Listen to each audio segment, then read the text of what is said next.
હું ઇકબાલ. औकात હોય તો પકડી બતાવો.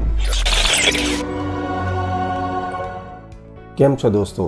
ગયા વર્ષે અનોખી ચોરીની વાર્તા ધરાવતી ગુજરાતી ફિલ્મ હું ઇકબાલ રજૂ થયેલી.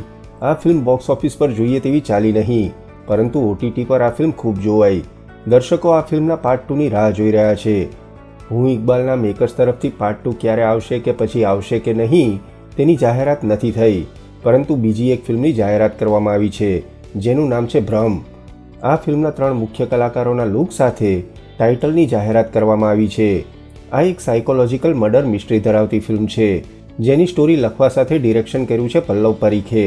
ફિલ્મમાં મિત્ર ગઢવી, સોનાલી લેલે દેસાઈ અને અભિનય બેંકર જોવા મળવાના છે.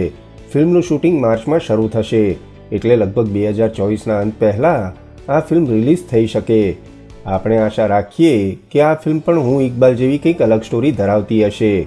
દર્શકોને એક નાની વિનંતી એટલી જ છે કે આપણી ભાષાનું ગૌરવ જાળવવા જ્યારે ફિલ્મ મેકર્સ અવનવા પ્રયોગો કરે છે તો ફિલ્મોને OTT કે પાયરસીમાં જોવાને બદલે થિયેટરમાં જોવાનો આગ્રહ રાખો, કેમ કે હાલમાં ઘણી સારી ગુજરાતી ફિલ્મો બની રહી છે, પરંતુ બોક્સ ઓફિસ પર જોઈએ તેવી કમાણી કરી શકતી નથી.